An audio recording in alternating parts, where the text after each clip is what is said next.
Hey guys, कैसे हो आप लोग। हम लोगों ने इंडियन पार्टनरशिप एक्ट पढ़ तो लिया था और पढ़ के काफी मजा भी आया हम लोगों ने रेगुलर सेशन में। लेकिन व्हाट मेक्स इट हायर जब हम इसे नेक्स्ट लेवल पर ले जाए और पूरा पढ़ा हुआ एक सिंगल सेशन में रिवीजन करें, क्या ये पॉसिबल है? ऑब्वियसली मैं हूं ना। आज हम लोग करने वाले इंडियन पार्टनरशिप एक्ट का वन शॉट रिविजन। ऑलरेडी आप लोगों के लिए मैंने अपलोड कर दिया था कॉन्ट्रैक्ट एक्ट का, आज पार्टनरशिप एक्ट का हो रहा है और नेक्स्ट जो मैं प्लान कर रही हूँ it would be companies act and I also do it for sale of goods act also. ठीक है, वो मैं सोच रही हूँ मस्त लाइव लेंगे, उसमें बहुत मजा आता है। तो एक्चुअली मजा इसमें भी आता है बट उसमें भी बहुत आता है। तो हम लोग इस तरीके से पूरा प्लान करते हैं ताकि अभी इट्स हाई टाइम कि after all these one shots you will be able enough to start focusing on the test. पिछली बार मैंने जो लाइव टेस्ट लिया था 3 घंटे का, उसके बाद मुझे काफी पॉजिटिव रिव्यूज आए थे बच्चों की साइड से कि मैम बड़ा कॉन्फिडेंस बढ़ गया हमारा 3 घंटे का पेपर देख के। और अभी तो आईसीआई ने पेपरों की बौछार करी हुई है, इतने सारे मॉडल पेपर्स दिए हुए। मतलब मुझे लगता है वो 10 पेपर्स तो सॉल्व करने ही चाहिए हर बच्चे को। ठीक है, तो without wasting time let us quickly begin Indian partnership act one shot revision. Unit number 1 जहां पर हम लोग पढ़ने वाले हैं all about the basics of partnership. So basics of partnership में सबसे पहले हम देखेंगे पार्टनरशिप क्या होता है। तो partnership is a relationship between person who have agreed to share profits of the business carried on by all or any of them acting for all. Partnership एक ऐसा रिलेशन है जहां पे सारे लोग मिलकर बिजनेस करते हैं। अब कोई एक जना भी कर सकता है सबके बिहाफ पे या सारे मिलकर भी कर सकते हैं। नाउ जो लोग पार्टनरशिप में एंटर होते हैं उन्हें हम कहते हैं इंडिविजुअल लेवल पे पार्टनर्स। उन सबको साथ में मिलाकर हम कहते हैं ये तो फर्म है और उसका जो भी नाम वो लोग रखते हैं वो कहलाता है फर्म नेम। ओके, और उसी से हमारे 5 एलिमेंट्स बन गए पार्टनरशिप के कि दो या दो से ज्यादा लोगों का एसोसिएशन है, अग्रीमेंट से बनता है। There has to be certain business में profit sharing compulsory है and business carried on by all or any of them acting for all, एक एक करके। Yes, it is an association of 2 and more person। अब देखो की points बता रही हूँ तुमको, 2 या 2 से ज्यादा लोग होने चाहिए। लेकिन हम उन्हीं पर्सन के बारे में बात कर रहे हैं जो लीगली रिकॉग्नाइज्ड पर्सन है। यानी कि एक पार्टनरशिप हम दूसरी पार्टनरशिप हम की पार्टनर बन सकती है? बिल्कुल नहीं। क्यों? क्योंकि वो legally recognised firm, legally recognised person नहीं है। ठीक है, माइनर क्या पार्टनर बन सकता है किसी पार्टनरशिप फर्म का? वैसे तो नहीं, लेकिन अगर सारे पार्टनर्स का कंसेंट मिलता है और उसको सिर्फ प्रॉफिट्स में से शेयर दे रहे हैं तो बिल्कुल बन सकता है। ओके, पार्टनरशिप साइलेंट होती है कि मैक्सिमम कितने मेंबर्स हो सकते हैं, लेकिन कंपनीज एक्ट में वो लिमिट अभी 50 सेट करी हुई है। 100 मैक्सिमम हो सकते हैं, as of now it is 50। Number 2, there has to be an agreement. 2 या 2 से ज्यादा लोग मिलकर अगर बिजनेस कर रहे हैं तो आपसी सहमति जरूरी है, म्यूचुअल कंसेंसस जरूरी है, जिसको हम कहते हैं अग्रीमेंट। ये वॉलेंट्री कॉन्ट्रैक्चुअल रिलेशनशिप है, अपनी मर्जी से की गई। और ये जो वॉलेंट्री कॉन्ट्रैक्चुअल रिलेशनशिप है ये ओरल भी हो सकती है, रिटर्न भी हो सकती है, और ये म्यूचुअल अंडरस्टैंडिंग डिफाइन करती है पार्टनर्स के बीच में। Okay, next, there has to be some business, very very important. So the people who are entering into a partnership, उनके बीच में बिजनेस का होना जरूरी है। And when we talk about business it means any trade occupation या profession. Secondly, business का motive होना चाहिए acquisition of profit. I am doing business but मेरा मोटिव है कि मैं लोगों की मदद कर सकूं, नहीं, फिर आप पार्टनरशिप मत कीजिए, आप not for profit organisation open कर लीजिए। Okay, next thing, it is an agreement to share profits. Partnership क्या है? पार्टनरशिप एक अग्रीमेंट है जिससे लोग प्रॉफिट को शेयर करते एक दूसरे के साथ बांटते हैं। तो शेयरिंग ऑफ प्रॉफिट एक बहुत ही असेंशियल फीचर है पार्टनरशिप का। बिना प्रॉफिट शेयरिंग के पार्टनरशिप कैसी, किस बात के लिए पार्टनर बन रहा है ना?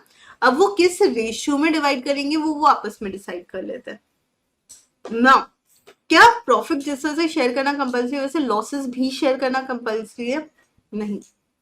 अगर किसी पार्टनर में कोई एक पार्टनर अग्री है कि सारे लॉसेस वो बियर करेगा और प्रॉफिट सारे मिलकर लेंगे, किसको दिक्कत है? समझ गए? तो जो भी प्रॉफिट शेयरिंग रेशियो उसमें प्रॉफिट डिस्ट्रीब्यूट करना होता है, अगर कुछ ना दे रखे तो लॉसेस भी उसी रेशियो में बांटते हैं। नाउ, को ओनर्स जो कि मिलकर एक जमीन खरीद रहे हैं तो वो क्या पार्टनर्स कहलाएंगे? नहीं, because it's not a business. Charitable institution या क्लब में 4 लोग मिलकर कुछ समाज सेवा करें, it is also not partnership because business नहीं, प्रॉफिट मोटिव नहीं है। ए और बी ने मिलकर एक कॉटन खरीदा उसको ट्रेड करने के लिए और उन्होंने कहा सिटी में जाकर हम उसको बेच देंगे और जो भी प्रॉफिट आएगा आपस में बांट लेंगे। It is partnership. इवन एक सिंगल ब्रांच के लिए भी अगर कमर्शियल मोटिव से बिजनेस में एंटर किया जा रहा है, it is a valid partnership. Okay, business carried on by all or any of them acting for all. Business सारे मिलकर भी कर सकते हैं या कोई एक जना भी सबके बिहाफ पे कर सकता है। इस पर्टिकुलर प्रिंसिपल को कहा जाता है कि cardinal principle. And why we call it as cardinal principle? Because it is heart. समझ लो, मोस्ट इंपॉर्टेंट। पार्टनरशिप लॉ में सबसे इंपॉर्टेंट चीज यही है कि हर एक पार्टनर दूसरे पार्टनर का एजेंट है, हर एक पार्टनर दूसरे पार्टनर का प्रिंसिपल भी है, और सारे पार्टनर्स फर्म के एजेंट है। ओके, यानी सब एक दूसरे के लिए बाइंड होते हैं। और ट्रू टेस्ट ऑफ पार्टनरशिप में जब हम जाएंगे तो हम देखेंगे ये वहां भी मौजूद है। ओके, सो एक केस हमने पढ़ा था केडी कामत एंड कंपनी का, जहां पर सुप्रीम कोर्ट ने ना 2 कंडीशन ले डाउन कर ली थी कि जब लोगों ने कहा पार्टनरशिप है नहीं है कैसे पता लगेगा। तो उन्होंने कहा देखो यार, सबसे पहले तो पार्टनरशिप अग्रीमेंट में प्रॉफिट शेयरिंग लॉस शेयरिंग है कि नहीं है? लॉस शेयरिंग नहीं भी चलेगा, प्रॉफिट शेयरिंग है क्या? है। और अगर किसी एक पार्टनर से कुछ गड़बड़ हो भी गया तो क्या सारे पार्टनर्स लॉस बियर करने को तैयार है? हाँ। प्रॉफिट शेयरिंग भी सब करेंगे? हाँ। तो कोई फर्क नहीं पड़ता, बैंक अकाउंट कोई अकेला मैनेज कर रहा है, कॉन्ट्रैक्ट पे कोई एक ही जना साइन कर रहा है। अगर ये 2 कंडीशन सेटिस्फाई हो रही है मतलब it is a valid partnership. और उसी से यहाँ पर ये ट्रू टेस्ट ऑफ पार्टनरशिप आया सेक्शन नंबर 6 में, है ना। जब भी हम बेसिक करते हैं तो एक जनरल मेंटालिटी होती है, मतलब मेरी तो हमेशा से थी कि अभी तो टीचर चलो बेसिक पढ़ा रहे हैं, इसमें तो क्या ही एग्जाम में आएगा। लेकिन let me tell you, partnership act में एलिमेंट्स भी पूछे गए हैं। और ट्रू टेस्ट ऑफ पार्टनरशिप की अगर मैं बात करूं तो ये भी 5 मार्क्स के लिए 6 मार्क्स के लिए पूछा जा चुका है कई बार। इंपॉर्टेंट है। सो partnership is what? It is an agreement. So it is created by agreement and ये स्टेटस से नहीं बनता। जैसे HUF है, Burmese brothers, husband and wife का जो रिलेशनशिप है वो अग्रीमेंट से बन सकता है, करेक्ट। लेकिन पार्टनरशिप जो है वो एक्चुअली स्टेटस से बन सकता है। हस्बैंड वाइफ हो ना, बिजनेस साथ में कर लो, एक ही फैमिली की हो ना, ठीक है कोई बात नहीं, आप HUF बना सकते हो। लेकिन पार्टनरशिप में the most important thing is mutual understanding और आपसी सहमति, दैट इज अग्रीमेंट। वो की है पार्टनरशिप लॉ का। Okay, number 2, there has to be sharing of profits. Very important. Partnership में अगर आप प्रॉफिट शेयरिंग नहीं कर रहे हो तो वो वैलिड पार्टनरशिप है ही नहीं। क्यों नहीं है? बिकॉज यार सिंपल है, अगर कोई आपके साथ बिजनेस में एंटर हो रहा है एज अ पार्टनर, वो खुद को पार्टनर कहलवा रहा है, उसको क्या ही मिलेगा अगर आप प्रॉफिट भी नहीं दोगे उसको तो, है ना। So anyone who is being a partner, who is behaving like a partner, who wants to be your partner, you should make that person your partner by sharing something. And what can you share? Obviously profit. लेकिन ना वो primary evidence है, वो conclusive evidence नहीं है। क्यों? देख के ऐसा लग रहा है पार्टनर है, पर क्या हम कह सकते हैं 100% पार्टनर है? नहीं, क्योंकि देयर आर पीपल जो पार्टनर नहीं होते, उनको भी हम प्रॉफिट दे देते हैं। जैसे कि मनी लेंडर, सर्वेंट या एजेंट, रेम्यूनरेशन के बदले में उनको कभी कभी हम प्रॉफिट शेयरिंग दे देते हैं। अगर किसी पार्टनर की डेथ हो गई है तो जो भी उसका लीगल हेयर है, उसकी विडो या उसका चाइल्ड, तो उसको भी हम जब तक पैसा नहीं दे पाते तब तक प्रॉफिट शेयरिंग देते रहते हैं। या फिर अगर किसी से हमने बिजनेस खरीदा और उसका फुल सेटलमेंट नहीं कर पाए तो हम उसको भी प्रॉफिट में से शेयरिंग दे देते हैं। So these people, are they our partners? Answer is no, yet they behave like partners. Okay, I hope this is clear everyone. Next, agency, existence of mutual agency. ये जो है ना म्यूचुअल एजेंसी, ये cardinal principle है partnership law का। हम अगर partnership में हैं तो एक बहुत ही बेसिक सी चीज है कि यार उसमें ना म्यूचुअल एजेंसी मस्ट है। हम बाकी के पार्टनर्स ने अगर कुछ किया तो उसके लिए हम लायबल हैं, हमने कुछ किया तो बाकी के पार्टनर्स लायबल हैं। So what ever a partners do on behalf of firm, it binds all the partners. अच्छा हुआ तो सबको प्रॉफिट मिलेगा और खराब हुआ तो सबको बियर करना पड़ेगा। Understood? तो mutual agency is must. Similarly, there was another case between Santi Ranjan Dasgupta versus Dazzler and Muzammil, जहां पर सुप्रीम कोर्ट ने कंक्लूड किया था कि अगर पार्टीज के पास कोई रिकॉर्ड्स नहीं है पार्टनरशिप के, अकाउंट एंट्रीज नहीं है, दोनों ने कोई मिलकर बैंक अकाउंट भी ओपन नहीं किया है, ना ही उन्होंने कोई भी इंटीमेशन लेटर भेजा डेप्यूटी डायरेक्टर को, और कोई कोई तरीका नहीं है जिससे वो साबित कर सके कि पार्टनरशिप है या नहीं है, ऐसे में उसे हम कंसिडर करेंगे कि पार्टनरशिप एग्जिस्ट करता ही नहीं। Okay, So in case like there's a dispute between the people, one is saying कि हम पार्टनरशिप में थे, अदर कह रहा, the other person is like कौन सा पार्टनरशिप, तो सुप्रीम कोर्ट सिंपल पूछेगी कि यार is there any evidence of partnership, and if the answer comes no, then they will assume that there is no partnership at all. I hope this is clear. कोई doubt, कोई query यहां तक?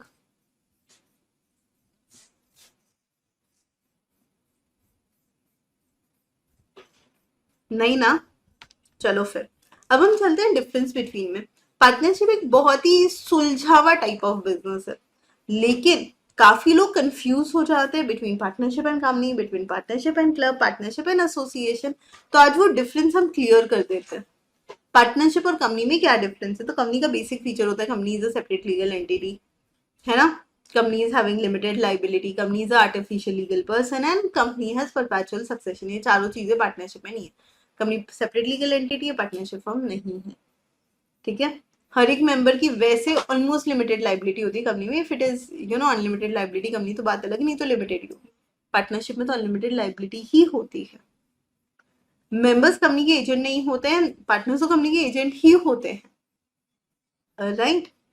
Company perpetual होती है, members के आने जाने से फर्क नहीं पड़ता। पार्टनरशिप फर्म देन पार्टनर्स जब चाहे तब शेयर्स ट्रांसफर नहीं कर सकते हैं इधर उधर, कंपनी के मेंबर्स कर सकते हैं, है ना? देन प्रॉफिट्स जो भी है पार्टनरशिप फर्म में, that profit is distributed amongst the partners partnership में, ठीक है? लेकिन अगर कंपनी है तो कंपनी के मेंबर्स को ऐसे ही प्रॉफिट नहीं दे सकते।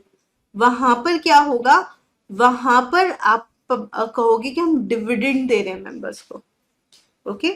पार्टनरशिप में पार्टनर्स की लाइबिलिटी अनलिमिटेड होती है, यानी हर एक पार्टनर टोटल डेथ्स के लिए लाइबल होता है नॉट। लेकिन जॉइंट स्टॉक कंपनी जो है उसके अंदर जो लाइबिलिटी होती है मेंबर्स की वो लिमिटेड होती है। गारंटी कंपनी में भी मेंबर्स की लाइबिलिटी लिमिटेड होती है। कंपनी की प्रॉपर्टी कंपनी की अपनी प्रॉपर्टी होती है, पर्सनल प्रॉपर्टी होती है। लेकिन अगर पार्टनर्स की बात करें तो पार्टनरशिप फर्म का जो एस्टेट है वो क्या होगा, उसमें पार्टनर्स की अनलिमिटेड लाइबिलिटी होगी, मतलब पार्टनर्स का ही वो पर्सनल एसेट की तरह माना जाएगा, ठीक है? कंपनी के अंदर डायरेक्टर्स होते हैं जो कंपनी को मैनेज करते हैं, लेकिन पार्टनरशिप फर्म में पार्टनर्स खुद ही मैनेज कर लेते हैं फर्म को।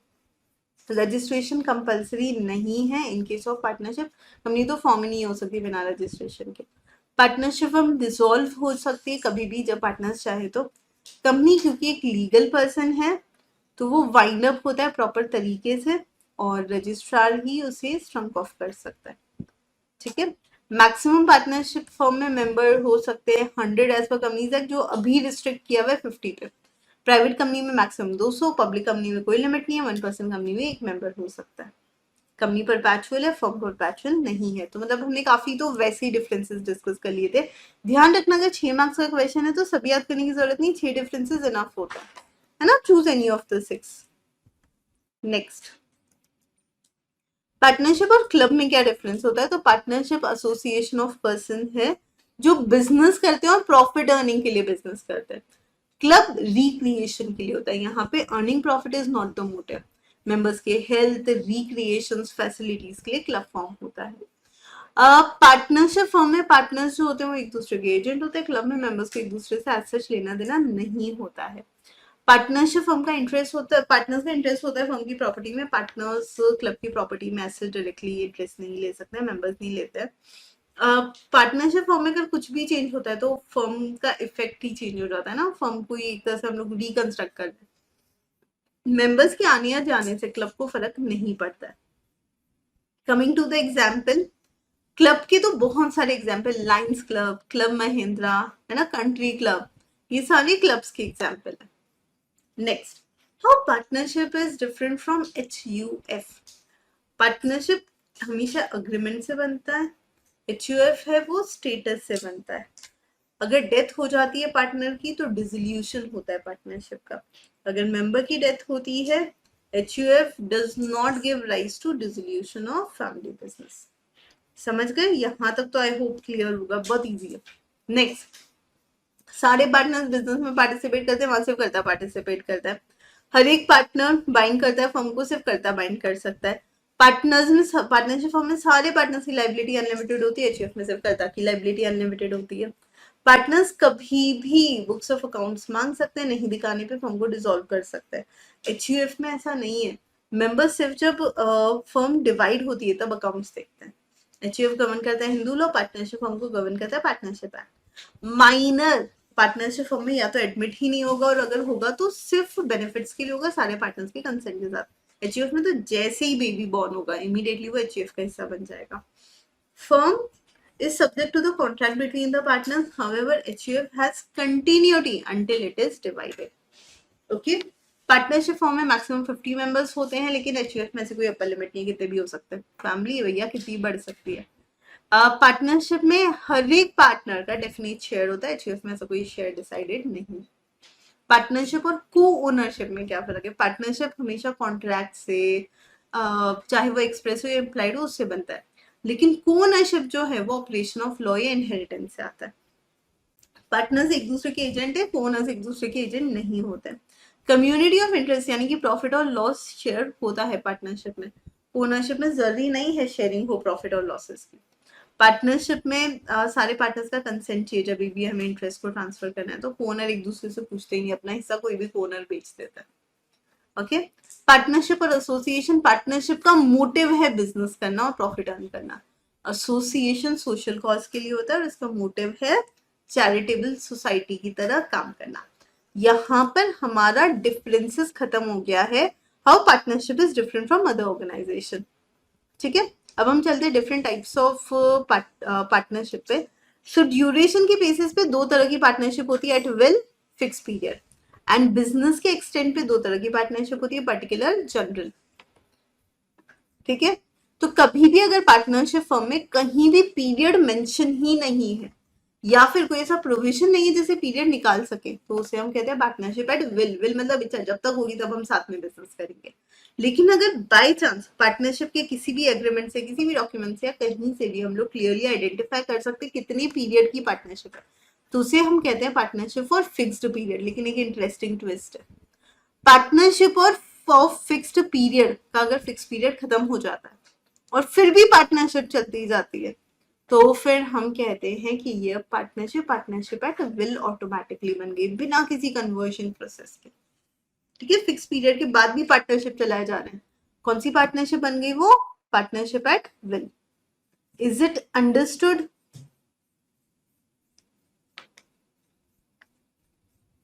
कुछ भी डाउट है तो यहां पूछ लो मुझसे। Next, particular partnership.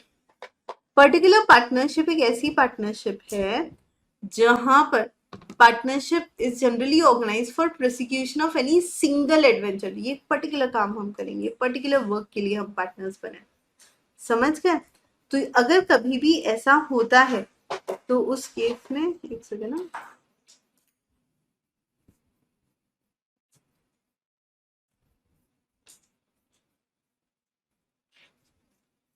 हाँ जी, तो पर्टिकुलर पार्टनरशिप में हमेशा ऐसा होगा कि कोई सिंगल एडवेंचर के लिए, किसी सिंगल बिजनेस के लिए या सेट बिजनेस पर्पसेस के लिए ही हम पार्टनर बनेंगे।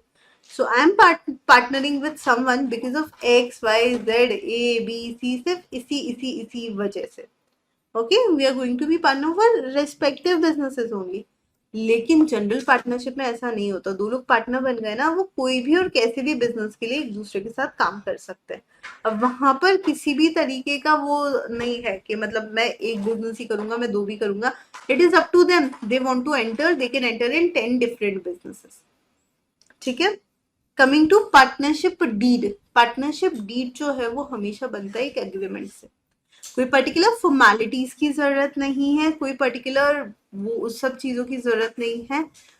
लेकिन पार्टनरशिप डीड रिटर्न भी हो सकता है, ओरल भी हो सकता है, and we prefer it being in writing ताकि फ्यूचर में डिस्प्यूट ना हो। अगर राइटिंग में डॉक्यूमेंट है तो उसमें सारे टर्म्स और कंडीशंस लिखे होंगे, और वो डॉक्यूमेंट को हम स्टैम्प पैड के थ्रू स्टैंपिंग करवाते हैं, रजिस्टर करवाते हैं। अगर कोई भी इमूवेबल प्रॉपर्टी है तो देखो, इमूवेबल प्रॉपर्टी है तो पूछना ही नहीं, फिर तो राइटिंग में भी चाहिए, स्टैम्प भी चाहिए। इमूवेबल नहीं है तब तो रिटर्न एग्रीमेंट नहीं भी रहा तो भी चलता है। समझ गए क्या क्या होगा? यहाँ पे मैंने तुम लोग को माई सेल्फ सिखाया था ना, My name is, my father's name is, वैसे your firm name, your partner's name, parents name, name and place of the business. यहाँ पर हम लोग घर में क्या बोलते हैं, कहाँ रहते हो, क्या करते हो. Okay. Date of commencement of partnership, date of birth, duration of partnership, your age, capital contribution, कौन ज्यादा प्यार, आप किसको ज्यादा प्यार करते हो, प्रॉफिट शेयरिंग रेशियो, आपसे ज्यादा मम्मा प्यार करती है या पापा. Okay. Then what about admission, यानी सिबलिंग्स कितने हैं, and retirement, what about your grand parents, कितने ग्रैंड पेरेंट्स अभी भी है. Okay. Then rates of interest, capital, drawing, loan, settlement of account, pocket money, salary commission, pocket money हो गया. अगर झगड़ा हो जाए तो सेटल कैसे करते हैं घर वाले, settlement of account, and expulsion of a partner, वो हरकत जिसे सीधा घर से किक आउट कर देंगे. ठीक है. पहला यूनिट खत्म होने वाला है, पता ही नहीं लगा.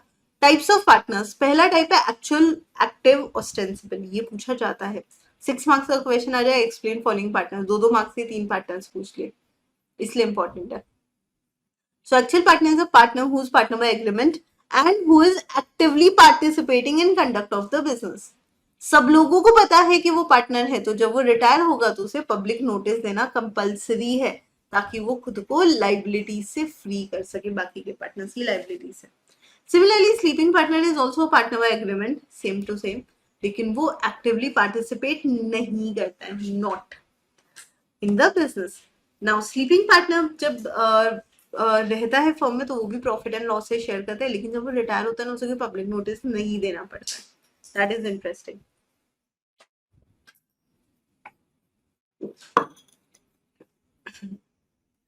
Next is nominal partner. Nominal partner अब कौन हुआ?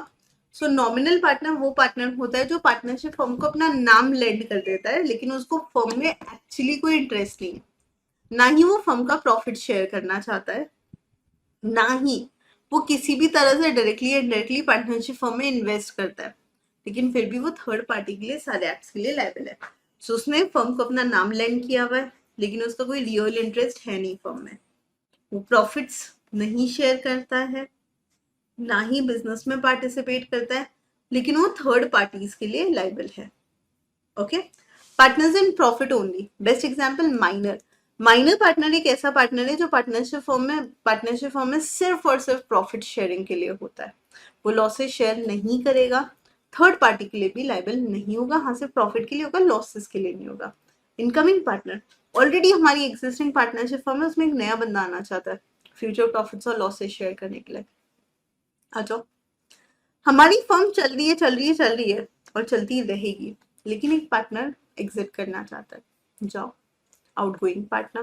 लेकिन कभी भी अगर ऐसा होता है तो आउटगोइंग पार्टनर को पहले सारे पार्टनर्स को बताना होता है, and then once it is finalise फिर उसे पब्लिक नोटिस दे देना चाहिए. पार्टनर बाय होल्डिंग आउट या partner by estoppel, section number 28, एक ऐसा पार्टनर जो पार्टनर है ही नहीं फर्म का, लेकिन उसने खुद को पार्टनर की तरह रिप्रेजेंट कर लिया, या फिर किसी और ने उसको पार्टनर की तरह रिप्रेजेंट कर लिया और उसने मना नहीं किया. समझ गए? Okay. So when he himself represent as partner, या फिर he is permitting someone to be represented as partner, he is liable like a partner in the firm, and to anyone who's on the faith or representation has given credit to the firm. 28 में किसी भी तरह का doubt, question, problem पूछ लो, 1 minute दे रही हो.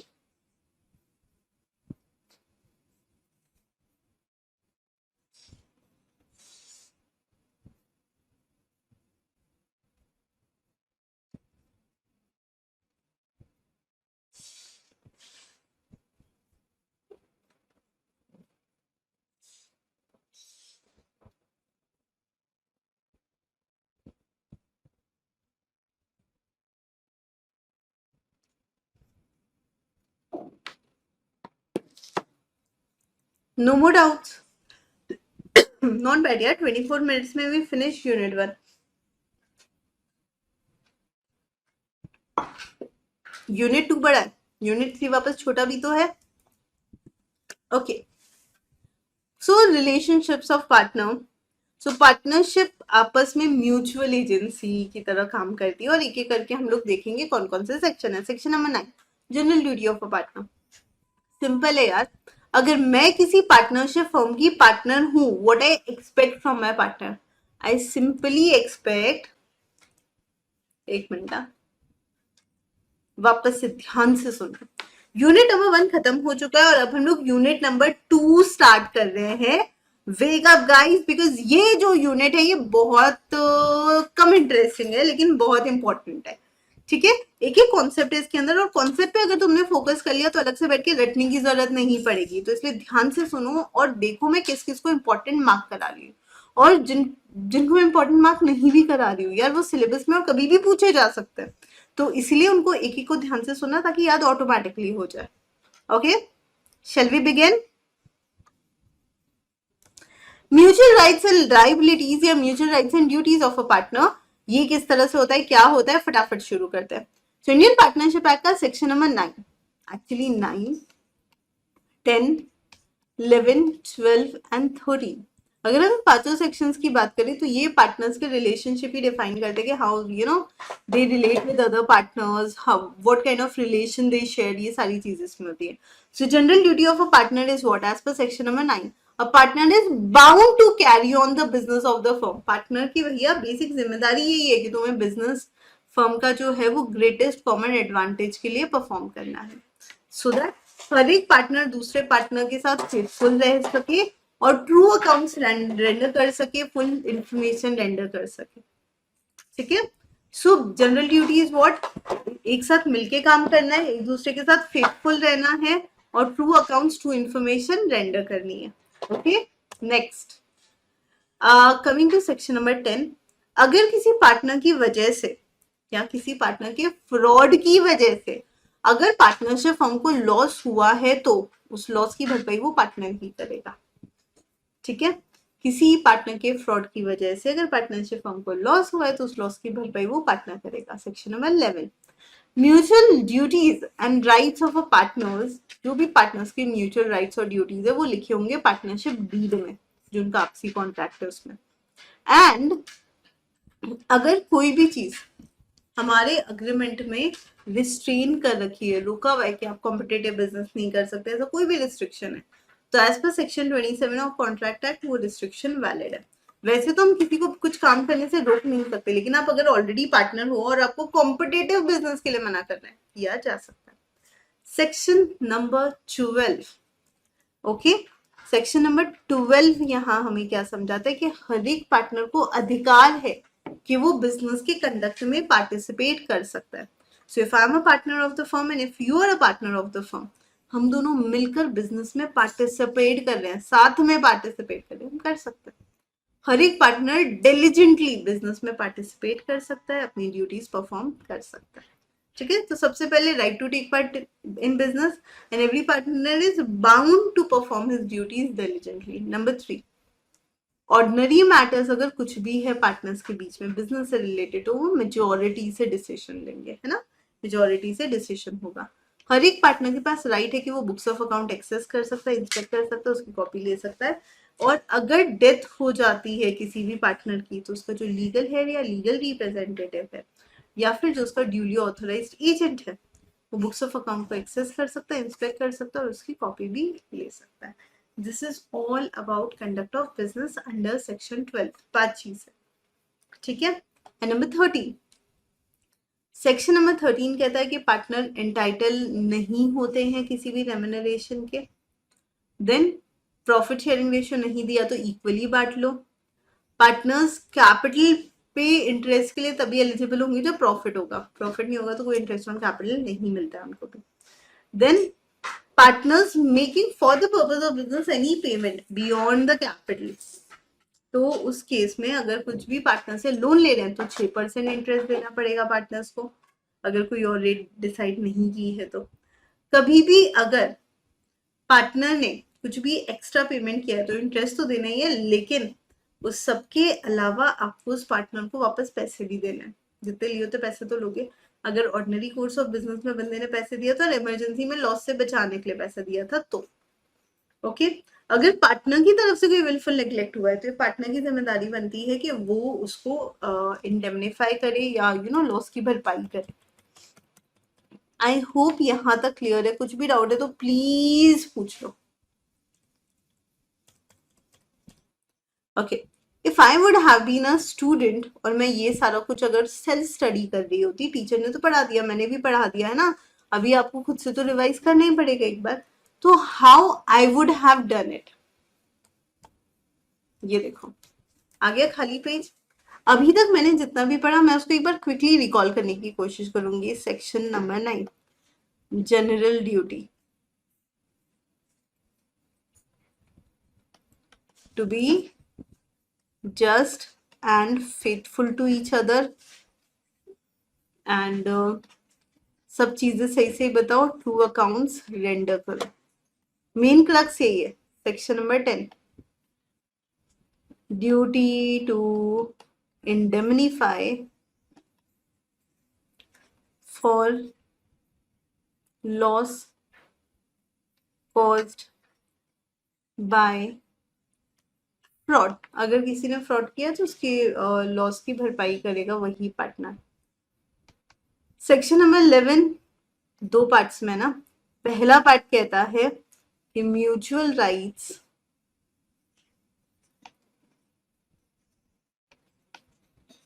and liabilities are given in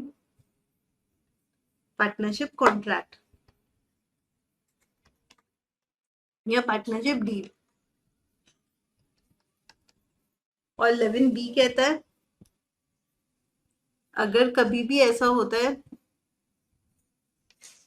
रिस्ट्रेंटमेंट from trade, अगर कभी भी ऐसा है कि भैया आपको रिस्ट्रेनमेंट कर रहे हैं तो वो भी अलाउड है। 12, सेक्शन नंबर 12 को लेकर काफी लोग घबरा जाते हैं क्योंकि 12 और 13 के अंदर जहां पर म्यूचुअल राइट्स एंड लाइबिलिटीज है, 12 के अंदर वही कंडक्ट ऑफ बिजनेस है, पर लोग कंफ्यूज हो जाते हैं। आप याद रखना कंडक्ट में सबसे पहला क्या है कि अधिकार है to take part in the business, right to participate, है ना, उसके लिए कोई फोर्स थोड़ी कर सकता है यार। ड्यूटी टू वर्क डिलिजेंटली, है ना, बहुत डिलिजेंट तरीके से हमें क्या करना है, बिजनेस का कंडक्ट करते रहना है, अपनी ड्यूटीज परफॉर्म करती रहनी है। In case of dispute majority से डिसीजन लेना चाहिए,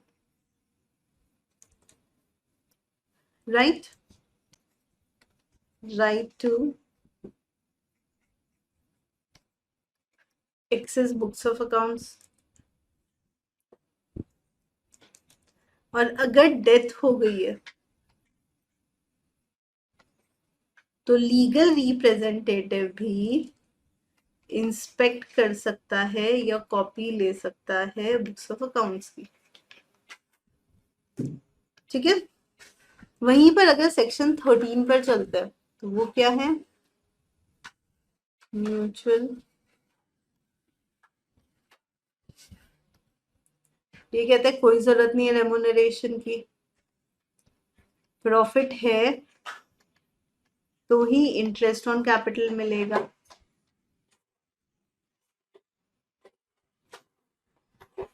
दो पॉइंट हो गए। फिर क्या था, अगर पार्टनर से लोन लिया है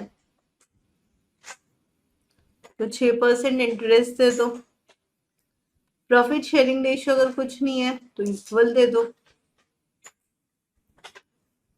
है ना। अगर पार्टनर ने कभी भी ओवर एंड अबव कैपिटल कुछ भी दिया है तो फर्म विल रीपे।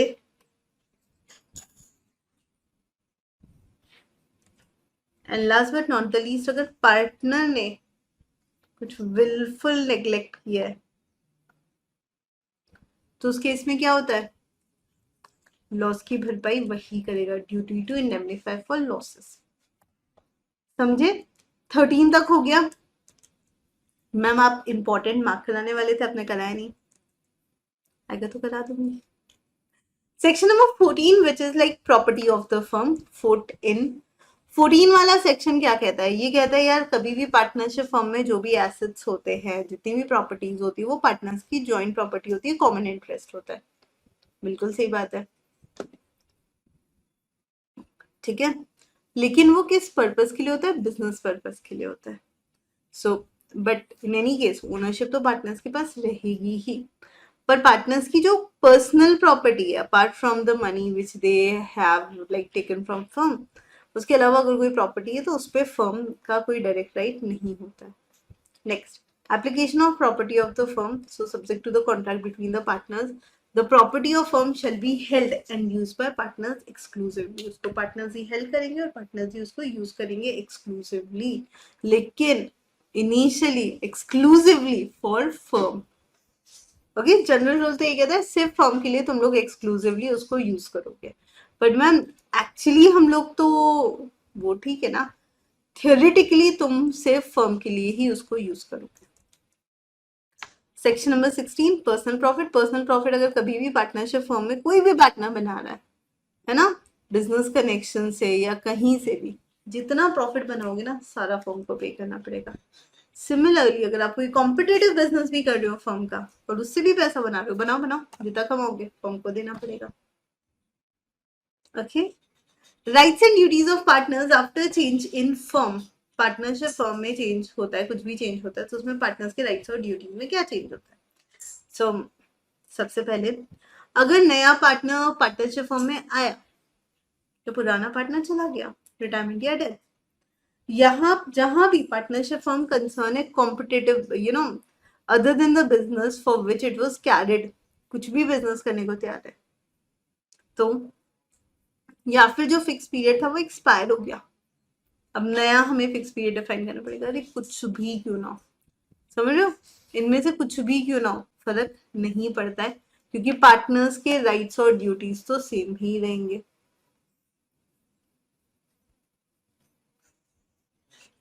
ठीक है, क्लियर हुआ?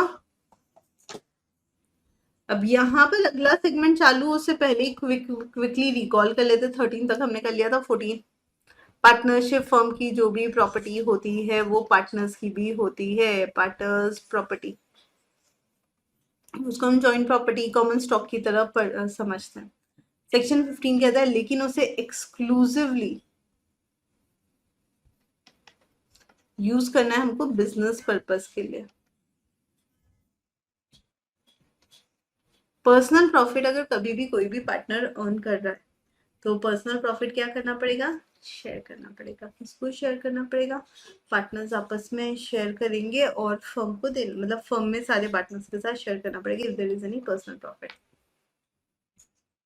है ना। 14, 15, 16, 17, अगर फर्म में किसी भी तरह का चेंज होता है तो उस चेंज का इम्पैक्ट भी आना चाहिए, है ना। It is going to be there for all the partners. So अगर कुछ भी चेंज होगा तो उसका सबसे बड़ा इम्पैक्ट जो भी आएगा फर्म में, लेकिन उनके राइट्स और ड्यूटीज में कोई चेंजेस नहीं आते, इट विल रिमेन इंटैक्ट। 13 से लेकर 17 तक कुछ भी डाउट? देखो यार ऑलमोस्ट 40 मिनट्स होने वाले हैं ये चैप्टर चालू करके, और मुझे उम्मीद थी 1.5 घंटे में हो जाएगा, and I am like pretty sure 1.5 घंटे में हो जाएगा, क्योंकि अब बराबर हम लोग आधे के आसपास पे बैठे हैं।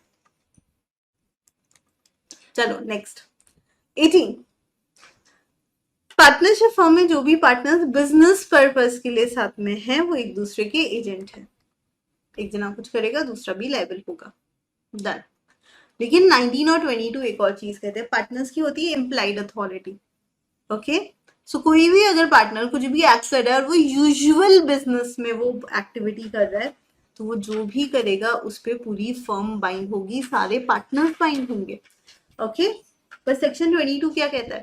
कभी भी अगर ऐसा कुछ काम कर रहे हो तो साइन हमेशा ऑन बिहाफ ऑफ फर्म करो, document needs to be executed on behalf of the firm. Now implied authority में क्या क्या चीजें नहीं आती है, unless and until you give this empowered authority to a partner separately, आप अलग से ही दे रहे हो अलग बात है, नहीं तो नहीं आता इम्प्लाइड अथॉरिटी में कि किसी भी डिस्प्यूट को आर्बिट्रेशन में ले जाओ, खुद के नाम से बैंक अकाउंट ओपन कर लो, पार्टनरशिप फर्म में कोई इमूवेबल प्रॉपर्टी एक्वायर कर लो या बेच दो, कोई केस चल रहा है फर्म के बेहाफ पर उसको विड्रॉ कर लो, किसी भी लाइबिलिटी को एडमिट कर लो, कॉम्प्रोमाइज या रिलिंक्विश कर लो किसी भी क्लेम को, या फिर पार्टनरशिप के बिहाफ पर एंटर कर जाओ किसी और चीज के अंदर ना, ये सब चीजें नहीं चलती। ठीक है। सो 19 और 22 मिलाकर क्या कहना चाहते हैं? 19 कहता है स्कोप या अथॉरिटी के अंदर होना चाहिए काम, 22 कहता है बिल्कुल सही है, उसके अंदर रहना चाहिए और फर्म का नाम आना चाहिए जब भी आप डॉक्यूमेंट साइन करोगे तब। Next, mode of doing act to bind the firm. तो जनरली कमर्शियल नेचर की अगर कोई भी एक्टिविटी है तो ही में प्लेज और sell the partnership property, then he may buy goods on account of the partnership, he may borrow money on account of the partnership, he may draw, make, sign, consign, transfer or discount bill of exchange or promissory note on account of partnership. तो कुल मिलाकर यहाँ पर आप चार चीजें देख सकते हो। So what is the mode of doing any act to bind the firm? अगर आप पार्टनरशिप फर्म में कोई भी एक्ट कर रहे हो तो उसको बाइंड करने का क्या तरीका है? आप प्लेज या सेल कर सकते हो पार्टनरशिप प्रॉपर्टी को, बाय कर सकते हो गुड्स को, मनी को बोरो कर सकते हो, साइन या कंसाइन कर सकते हो किसी भी प्रॉमिसरी नोट या बिल ऑफ एक्सचेंज। ये जनरल कमर्शियल नेचर के राइट्स है, ये तो पार्टनर के राइट्स होते ही हैं। ओके, इसमें कोई नहीं कह सकता पर्सनल लाइबिलिटी है। Section number 20। ओके, 18 से अभी तक हमने वो वापस डिस्कस नहीं किया, 20 पे है अभी तो। सेक्शन नंबर 20 कहता है अगर हमने कोई भी act on behalf of partner कुछ भी करता है वो, तो उसकी इम्प्लाइड अथॉरिटी होती है कि वो फर्म को बाइंड करता है unless that person knows about the restriction in the firm. Okay, बंदे को ऑलरेडी फर्म के रिस्ट्रिक्शन पता है फिर भी वो ट्रांजैक्शन कर रहा है तो वो फर्म को बाइंड नहीं कर सकता। इन केस ऑफ इमरजेंसी, कभी कभी कुछ इमरजेंसी सिचुएशन में पार्टनर्स अपनी अथॉरिटी के भी बियॉन्ड जाकर कुछ काम कर सकते हैं। ठीक है, मेरी अथॉरिटी थी मान लो 20 लाख रुपए तक का लोन लेना, लेकिन मुझे दिख रहा है कि अभी तो ये हालत है कि अगर नहीं पेमेंट किया तो बहुत बड़ा पेनल्टी लगेगा, इससे ज्यादा भी ले सकते एक बार टेम्परेरी। ठीक है, effect of admission by a partner, किसी भी पार्टनर का एडमिशन अगर अफेयर्स ऑफ द फर्म वो मैनेज कर रहा है तो फर्म को ऑर्डिनरी कोर्स ऑफ बिजनेस में वो कोई भी डिसीजन ले सकता है। ठीक है जी। नेक्स्ट,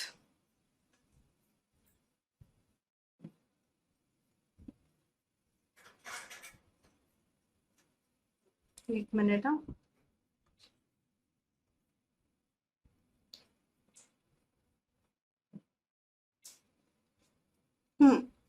सो एडमिशन या रिटायरमेंट अगर पार्टनर कभी भी कर रहा है regarding the affairs of the business, if it is made in ordinary course of business, तो हम यहाँ पर क्या करते हैं, ये जो एडमिशन है ये जो रिप्रेजेंटेशन है it will affect the firm. Next, according to the notice to acting partner section number 20, effect of notice to acting partner section number 24.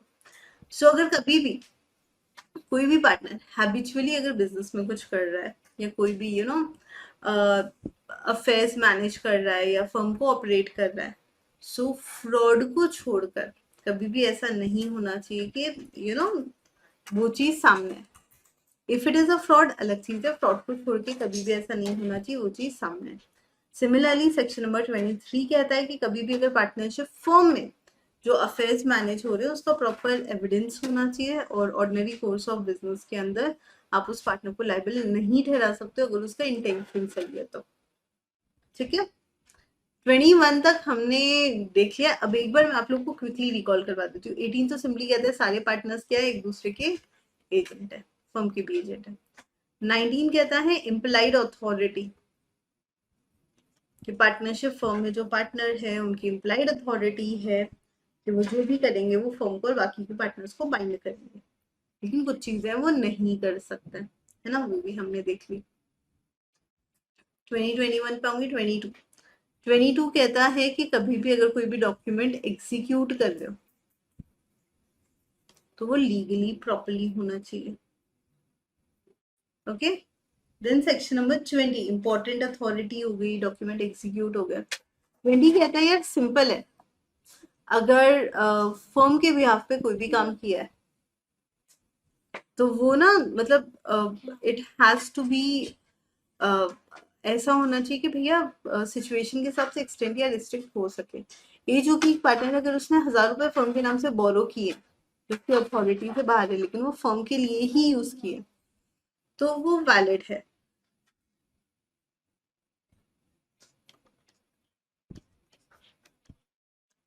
ठीक है।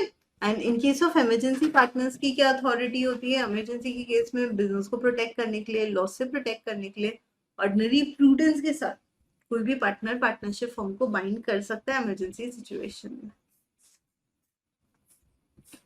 ठीक है। Next, section number 23, what is the effect of admission by a partner. तो अगर partner कुछ भी करता है और उससे गड़बड़ हो जाती है तो ऐसा नहीं वो लायबल हो जाएगा, है ना, जब तक उसका इंटेंशन ही फ्रॉड करने का ना हो। वो तो बेचारा नॉर्मल बिजनेस एक्टिविटी कर रहा था, नुकसान हो गया, नहीं लायबल होगा। Effect of notice to acting partner. Okay, कभी कभी ऐसा होता है कि हमें बाद में पता लगता है कि ये पार्टनर सही नहीं था। ओके, PQR तीनों पार्टनर्स थे। आर ने कार खरीदी, खरीदते खरीदते उसको पता चल गया कि ये सेकेंड हैंड कार जो है ये चोरी की है, फिर भी वो खरीद लेता है। अब जो असली ओनर है पहुंच गया, तो क्या सिर्फ वो एक पार्टनर लायबल हो गए या सारे पार्टनर लायबल होंगे?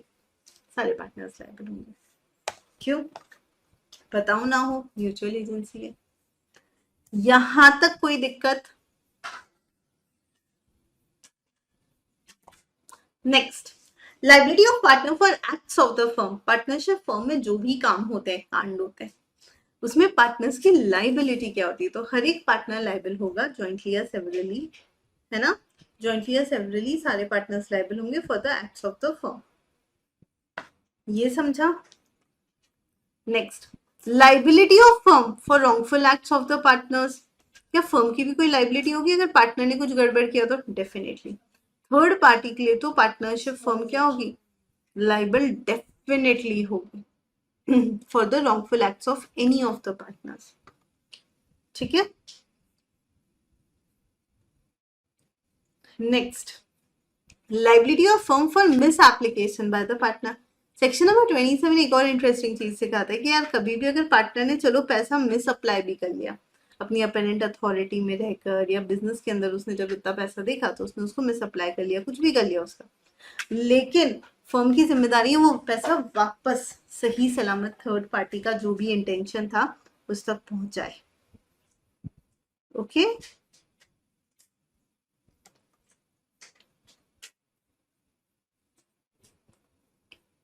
नेक्स्ट, यहां तक जो हमने पढ़ा उसके बाद में आया section number 29।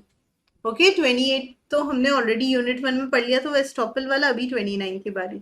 So what does section number 29 says?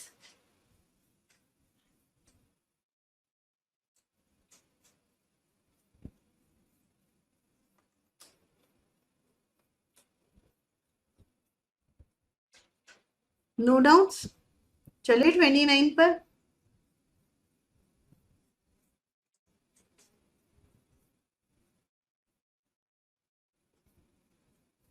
Section number 29 that is right of transferee of the business. आज अगर मान लो मैं ना एक गोल्ड 1 लाख रुपए है ना, for 1 lakh rupees for 100 grams, 10 grams. अच्छा, ओहो, तो फिर 100 ग्राम्स का हो गया 10 लाख रुपए। ठीक है। सुनो, सपोज अगर मैं गोल्ड लेती और मुझे पैसों की जरूरत पड़ती, मैं तो कभी भी अपने उस गोल्ड को रिडीम कर सकती हूँ या नहीं, और मेरा जो नीड है मैं उसको फुलफिल कर सकती हूँ। अगर मैं किसी घर में इन्वेस्ट करती तो घर बेच सकती थी, कर सकते हैं ना। वैसे ही मैं किसी भी प्रॉपर्टी में अगर इन्वेस्ट करूँ तो normally I have my liquid money, लेकिन व्हाट इफ अगर ऐसा कुछ हो जाए, ध्यान से सुनना है ना, व्हाट इफ अगर ऐसा कुछ हो जाए, मैं तो मेरे सारे पैसे पार्टनरशिप फर्म में डाल रखे, और क्योंकि मेरा पूरा पैसा यहाँ फर्म में ही लगा हुआ है, तो अब मुझे जब पैसों की जरूरत पड़ती है तो मैं कुछ कर नहीं सकती। तो कैसे होता है? ओके, अगर वो सिचुएशन होती तो सेक्शन नंबर 29 में सबसे पहले हमें ढूंढना पड़ता ट्रांसफरी, एक ऐसा पर्सन जो इस तरह की फर्म में घुसना चाहता हो, the person who wants to be part of such partnership firm. Okay, तो हम ऐसे पर्सन को ढूंढेंगे, उसको कहेंगे काम कर, तू मेरा ट्रांसफरी बन जा, मैं तेरे को मेरे हिस्से का पूरा प्रॉफिट शेयर कर देती हूँ। Okay, So you'll be the one who will going to get like profit sharing from our side, and उसके बदले में क्या, उसके बदले में तू मुझे पैसे दे दे, है ना।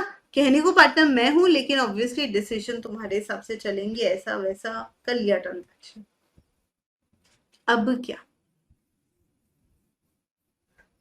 अब वो क्या पार्टनर बन जाएगा? एक्चुअली नहीं, है ना, क्योंकि बाकी के पार्टनर्स को बिल्कुल कोई इंटरेस्ट नहीं किसी नए पर्सन को पार्टनर बनाने का। तो फिर ऐसे में क्या होगा, तो ये जो ट्रांसफर होगा उसको क्या मिलेगा, वही जो प्रॉमिस किया था, उसको अपना प्रॉफिट का शेयर मिल जाएगा और कुछ नहीं मिलेगा। सो ये जो ट्रांसफर है, it is the right of interest in the firm, absolute भी हो सकता है, मॉर्गेज भी हो सकता है। Okay, and if the firm is dissolved and if the transferring partner ceases to be the partner, partnership firm हमारी डिसॉल्व हो रही है और जो हमारा ट्रांसफरिंग पार्टनर है वो पार्टनर ही नहीं रहा, तो उस केस में क्या होगा, तो वो क्लेम कर सकता है बंदा। समझ गए?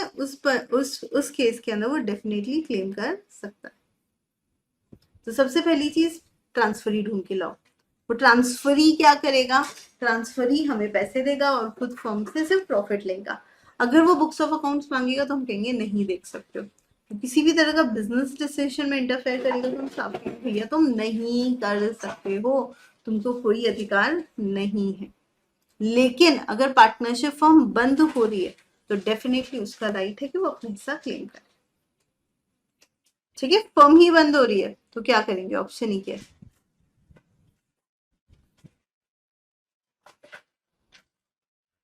ये समझा सेक्शन 29। अब आते हैं हम लोग सेक्शन नंबर 30 पे। सेक्शन नंबर 30 है minor admitted in the firm.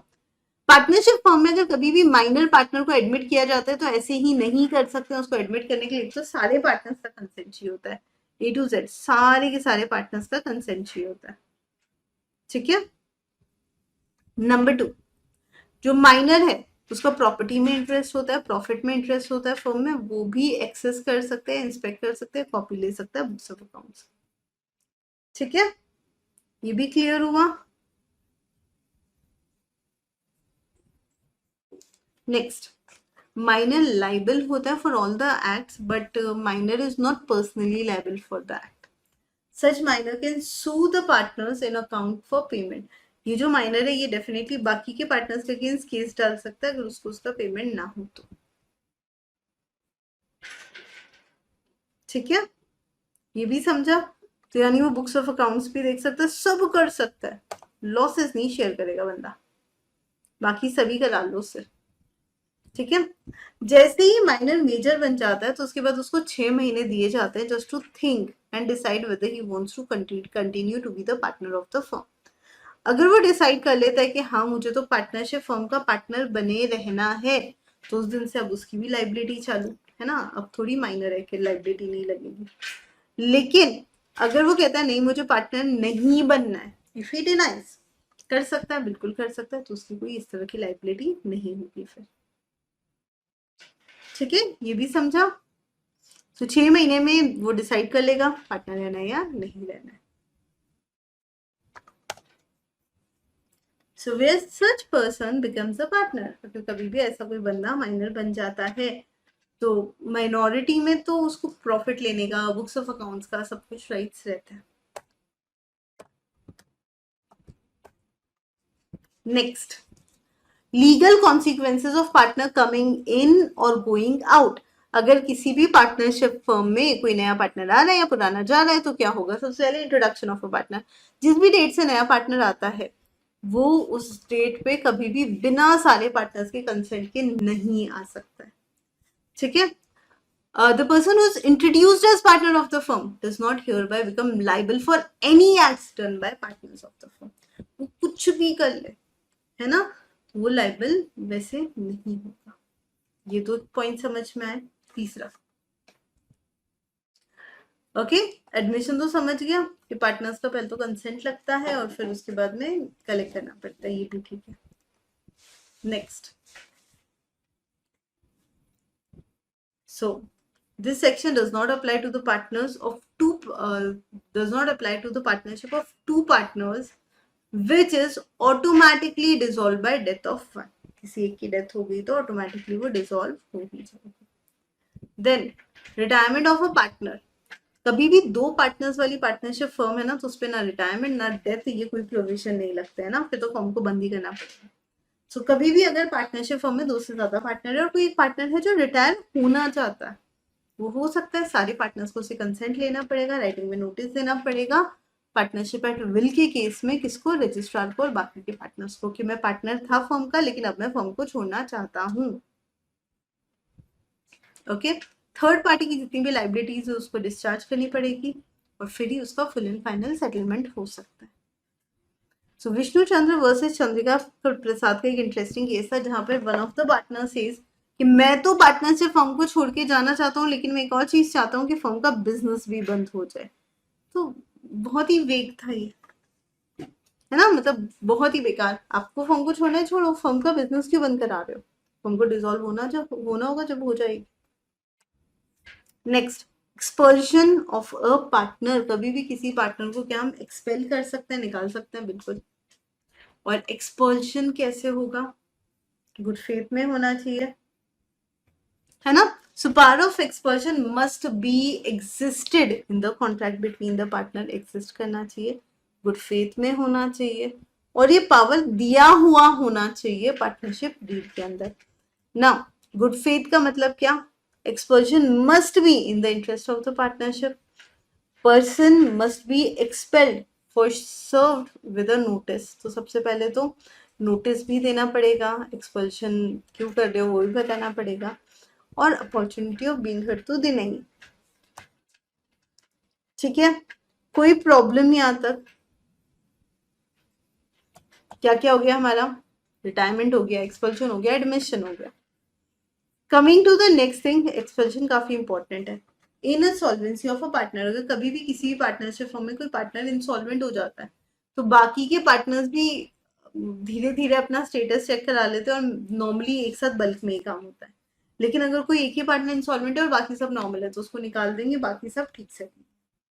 सो जैसे ही पार्टनर इंसॉल्वेंट हो जाता है उसका बाकी सबसे और बाकी सबका उससे, ध्यान से सुनना, जैसे ही पार्टनर इंसॉल्वेंट हो जाएगा वैसे ही बाकी सबका उससे और उसका बाकी सबसे एसेट पे डायरेक्ट रिलेशन नहीं बचता है। So ordinarily but not invariably the insolvency of a partner result into dissolution. ठीक है, कभी भी अगर पार्टनर का इस तरह से इंसॉल्वेंसी होता है तो उसका रिजल्ट क्या, एंड रिजल्ट क्या है? डिसोल्यूशन। ओके, सो मेजरली ऐसा होगा कि जब ज्यादातर पार्टनर डिसॉल्व इंसॉल्वेंट हो जाते हैं तो डिसोल्यूशन ही होता है, लेकिन कभी कभी अगर एक आधे और बाकी सारे partner they are performing well तो फिर डिसोल्यूशन नहीं भी होता है, चलता रहता है। लेकिन जैसे ही कोई पार्टनर एग्जिट कर लेता है पार्टनरशिप फर्म से, है ना, या इंसॉल्वेंट हो जाता है तो उसके बाद में उसकी एसेट्स लाइबल नहीं होती है फर्म के लिए और फर्म भी उसके लिए लाइबल नहीं होता। Okay, next, liability of estate of disease partner, कोई भी अगर पार्टनर है जिसकी डेथ हो गई है तो उसकी एस्टेट की लाइबिलिटी क्या होगी? The firm shall not be dissolved by the death of a partner. It is the estate of deceased partner, not liable. मरने की बात के किसी भी ट्रांजैक्शन के लिए वो लाइबल नहीं है, बट जब तक वो जिंदा था तब तक ये ट्रांजैक्शन के लिए वो डेफिनेटली लाइबल है। बाकी उसका लीगल है, उसकी जो भी लीगल रिप्रेजेंटेटिव है, they can come and they can take care of it. Okay, अगर किसी भी फर्म में कोई पार्टनर है और वो फर्म को छोड़ के जा रहा है तो एक बहुत इंपॉर्टेंट चीज है कि कोई भी अगर पार्टनर फर्म छोड़ के जा रहा है तो वो छोड़ के जा सकता है लेकिन वो कॉम्पिटिटिव बिजनेस एक्टिविटी नहीं करना चाहिए, ना ही वो फर्म का नाम यूज करना चाहिए, ना ही वो खुद को पार्टनर की तरह रिप्रेजेंट करना चाहिए, ना ही वो सॉलिसिट करना चाहिए बाकी के पार्टनर्स को। समझ में आया? किसी भी तरह का कोई भी डाउट, कोई भी क्वेरी, कुछ भी पूछना है यहाँ तक पूछ लो। Okay, now what is the right of an outgoing partner? So अगर कभी भी इस तरह की सिचुएशन हो रही है कि बंदा जा रहा है तो कुछ भी कर सकता है पर कॉम्पिटिटिव बिजनेस एक्टिविटी नहीं करेगा। क्या outgoing partner subsequent profits share करेगा? नॉर्मली नहीं, लेकिन अगर आप उसका सेटलमेंट नहीं कर पा रहे हो, उसको आप उसका हिस्सा नहीं दे पा रहे हो, तो डेफिनेटली वो सब्सिक्वेंट प्रॉफिट भी शेयर करेगा। And then revocation of continuing guarantee, यहाँ का सेक्शन नंबर 38 और इंडियन कॉन्ट्रैक्ट एक्ट में भी गारंटी वाला यूनिट जब हम करेंगे, तो एक्चुअली कर चुके हैं यहाँ तो जब हम, क्योंकि ऑलरेडी कर चुके हैं, तो वहां पर भी मैंने आपको बताया था कि कंटिन्यूइंग गारंटी रिवोक होती कब कब है। तो अगर कभी भी किसी भी ट्रांजैक्शन में कंटिन्यूइंग गारंटी है, तो you know that will form the firm for future transaction of the firm. Okay, लेकिन जिसको देखकर गारंटी दी थी, you know we have given continuing guarantee because of mister X, mister Y, mister Z, वो अब सारे ही फर्म के partner ही नहीं बचे, तुम कंटिन्यूइंग गारंटी क्यों देंगे? नहीं देंगे। समझ गए? सो जैसे ही फर्म में पार्टनर्स बदलते हैं, कंटिन्यूइंग गारंटी भी वापस या तो बंदा आपको अप्रूवल दे, नहीं तो वो वहीं पर एंड हो जाती है। क्लियर? इसी के साथ हमारा यूनिट नंबर 2 खत्म होता है। रियली होप तुमको बहुत अच्छे से समझ में आएगा, मतलब बहुत आराम से, है ना, 40 मिनट्स करीब लगाकर मैंने तुम लोगों को ये समझाया। कोई भी डाउट है तो प्लीज पूछ लो। लेट अस हैव 5 मिनट्स का break.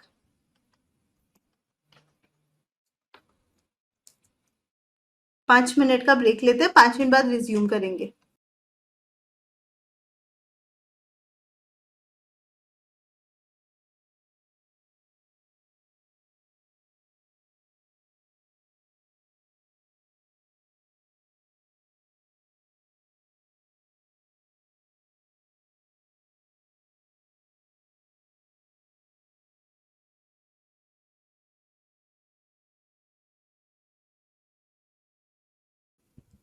So unit number 3 of Indian partnership act, जिसमें हम लोग पढ़ने वाले हैं about the mode of effective registration, consequences of non registration, dissolution of firm, dissolution without the intervention of court, dissolution by court, और without intervention कैसे कैसे हो सकता है। ठीक है, चलो फटाफट करते हैं। इसमें मोड ऑफ डिसोल्यूशन वाला वो पोर्शन नहीं है, वो हम एंड में वो भी कवर करते हैं। तो 4 चीजें इस पूरे यूनिट के अंदर। सबसे पहले हम बात करते हैं एप्लीकेशन ऑफ रजिस्ट्रेशन के बारे में कि पार्टनरशिप फर्म रजिस्टर होती कैसे है। Okay, little interesting to know, section number 58 जो है वो, वहां आने के बाद इन लोग को याद आया कि हमें रजिस्ट्रेशन के बारे में भी बात करनी है। समझ रहे हो? सेक्शन नंबर 58 में आने के बाद इन लोग को याद आया, बट क्या कर सकते हैं। So registration of firm may be effective any time by sending post or delivering to the registrar of the area. आप सारी इंफॉर्मेशन उनको दे सकते हो। सो आरओसी कंपनीज के केस में होता है, वैसे ही रजिस्ट्रार ऑफ फर्म आरओएफ होता है पार्टनरशिप के केस में। सो रजिस्ट्रार ऑफ फर्म को हमें क्या करना पड़ता है? एप्लीकेशन देना पड़ता है और फीस देनी पड़ती है। जब हम एप्लीकेशन और फीस दे देते हैं, उसके बाद में रजिस्ट्रार ऑफ फर्म आपसे कुछ और इन्फॉर्मेशन चाहता है, जैसे कि फर्म का नाम, principal place of business, name of any other places of business, कब से पार्टनर्स ने ज्वाइन किया था फर्म को, पार्टनर्स का पूरा नाम और permanent address, then duration of firm, ऐसी कुछ बेसिक सी इन्फॉर्मेशन आप सबमिट कर दीजिए फीस के साथ, और उस पे सारे पार्टनर्स का साइन करवा दीजिए। ठीक है, पार्टनर्स अगर नहीं है तो ऑथोराइज्ड एजेंट के साइन करवा दीजिए।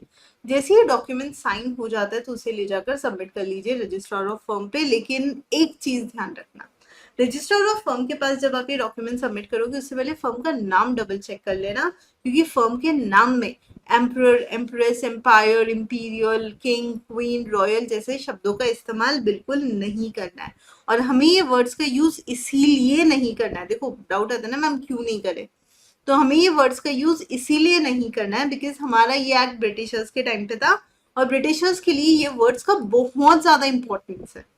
हमारे लिए उतना ना भी हो, लेकिन ब्रिटिशर्स के लिए इन शब्दों का बहुत ही ज्यादा इंपॉर्टेंस है, तो उनके लॉ में ये वर्ड जिद था, हमने एज इट इज कॉपी कर लिया।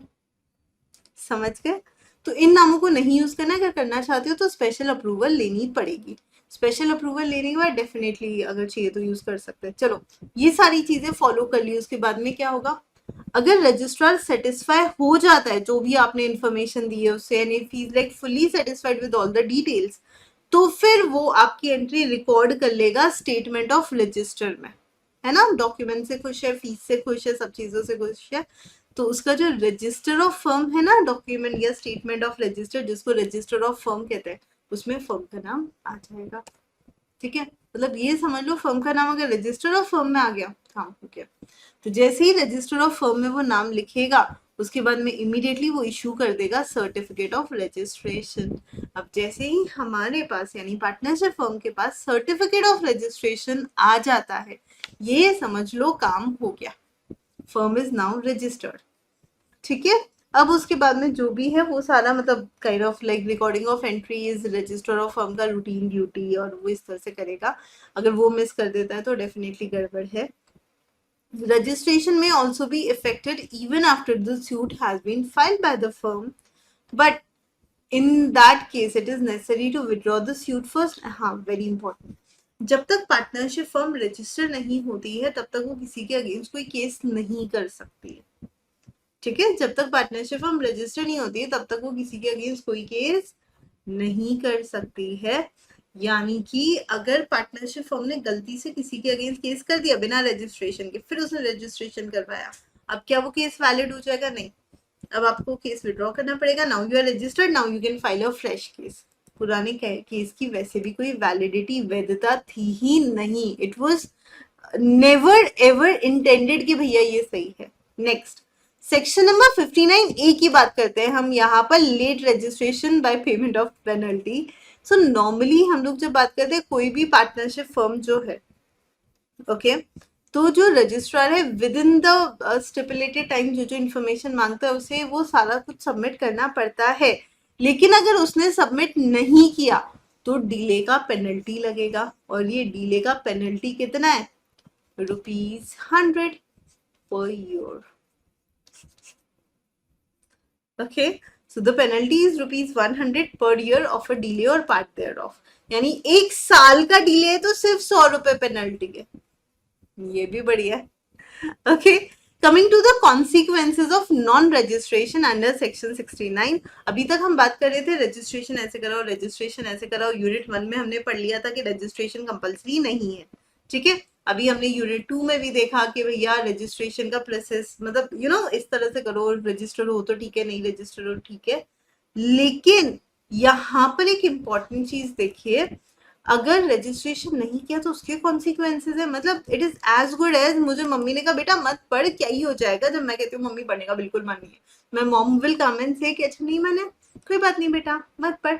ज्यादा से ज्यादा क्या हो जाएगा, तेरी पढ़ाई छुड़वा के वो जो पैसा तेरी पढ़ाई पे खर्चा कर दो उससे तेरी शादी करा देते। एक काम करते ना, कुकिंग क्लासेस लगा देते। पढ़ने का मन नहीं है ना, कुकिंग सीखो। और कल से जो घर में आंटी आती है मैं उनको मना कर ही देती हूँ, जब पढ़ने का मन ही नहीं हो रहा है तो बेटर है ना घर का झाड़ू पोछा तू ही कर। एकदम से पढ़ने का मन कर गया है ना। सिमिलरली सेक्शन 69 ने कहा, मतलब उससे पहले कहा गया रजिस्ट्रेशन बिल्कुल कंपल्सरी नहीं, ऑप्शनल है, ऑप्शनल है, ऑप्शनल है, ऑप्शनल है, ऑप्शनल है। लेकिन अगर रजिस्ट्रेशन नहीं कराया तो क्या होगा, अभी देख लेते हैं। तो सेक्शन 69 कहता है कि non registration give rise to number of disabilities. Partnership firm काफी चीजें नहीं कर पाती है, लेकिन फिर भी हमारे यहाँ रजिस्ट्रेशन तो ऑप्शनल ही है। Number 1, no suit in the civil court by the firm or other co-partners against third party। किसी भी तरह का कोई भी सिविल कोर्ट में केस फाइल नहीं कर सकते हैं थर्ड पार्टी के अगेंस्ट, अगर आपकी फर्म रजिस्टर्ड फर्म नहीं है। मुझे केस करना ही है, मैं क्या करूं? पहले रजिस्टर करवाइए फिर केस कीजिए, है ना। तो जब तक फर्म रजिस्टर्ड नहीं है तब तक आप थर्ड पार्टी के अगेंस्ट या किसी और को पार्टनर के अगेंस्ट किसी भी तरह का सिविल केस नहीं फाइल कर सकते। Number 2, no relief to the partners for set off claim. अब ध्यान से सुनना, हमारी फर्म का नाम था XYZ लिमिटेड। ओके, उन्होंने लोन दिया था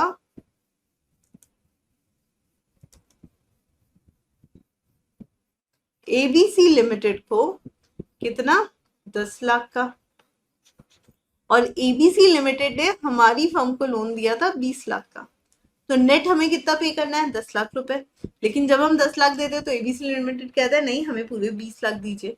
हम कहते हैं ऐसे कैसे, 10 लाख का सेट ऑफ तो करो। अगर फर्म रजिस्टर्ड नहीं है तो हम ये सेट ऑफ क्लेम के बारे में भी बात नहीं कर सकते, पूरा 20 देना पड़ेगा। 10 मिले ना मिले पता नहीं, क्योंकि हम तो केस भी नहीं कर सकते ना अगर रजिस्टर्ड नहीं है तो। Number 3, aggrieved partner can not bring legal action against other partner. मान लीजिए एक नॉन रजिस्टर्ड फर्म में हम पार्टनर बन गए, ठीक है, हमारे पास बहुत पैसे, और एक ऐसा बंदा हमारा पार्टनर बन जाता है जिसे जिसका इंटेंशन ही है कि हमें लूट ले। ओके, तो हमारे अलावा दो और पार्टनर है, वो बहुत प्यारी प्यारी बातें कर रहे थे हमसे, लेकिन उनका इंटेंशन क्या था, हमें लूटने का। अब हमें पता चल जाता है और फिर हम उनके अगेंस्ट केस करते हैं, हम नहीं कर सकते। वाई? हम ऐसी फर्म के पार्टनर है जो रजिस्टर्ड ही नहीं है, वो लीगल ही नहीं है। अगर लीगल ही नहीं है तो वो लीगल केस कहाँ से करेगी?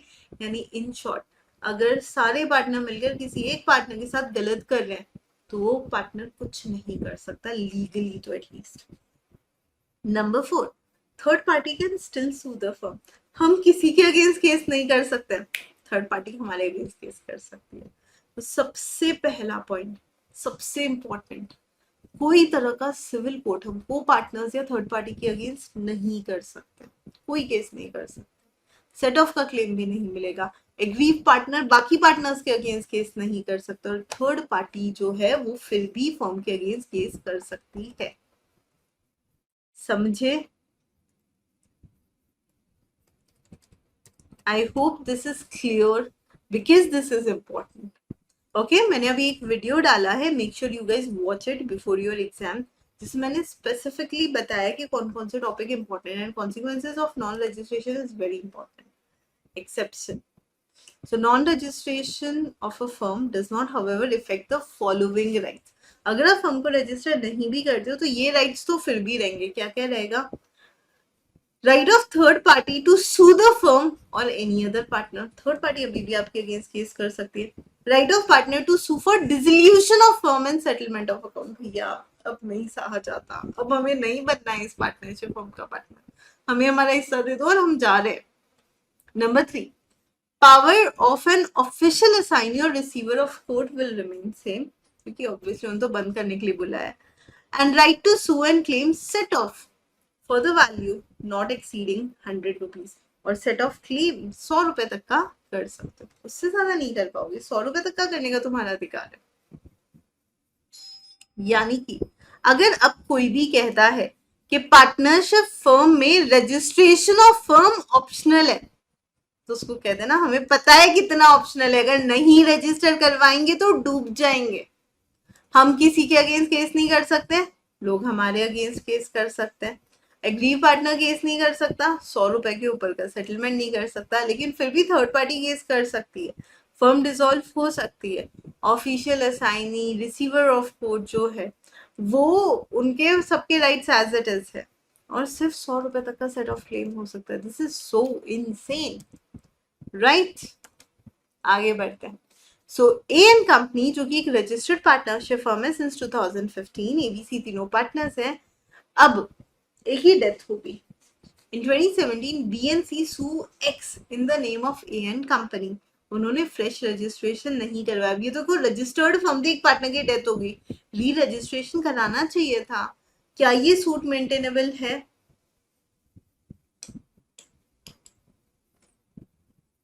वैसे तो डेथ ऑफ अ पार्टनर में वापस रजिस्ट्रार और फर्म को हमें इन्फॉर्म नहीं करना है ना, लेकिन फिर भी हमें एएन कंपनी के नाम से अगर हम लोग करते हैं तो वो थोड़ा सा गलत हो जाता है ना, इट इज लिटिल अगेंस्ट। अच्छा, अगर ये रिटायर होता तो हमें री रजिस्ट्रेशन कंपल्सरी ही था, लेकिन क्योंकि ये डेथ है और डेथ के केस में नोटिस देना कंपल्सरी नहीं है, इसीलिए यहाँ पर हमें जो पोजीशन है ना वो थोड़ी सी चेंज हो गई है।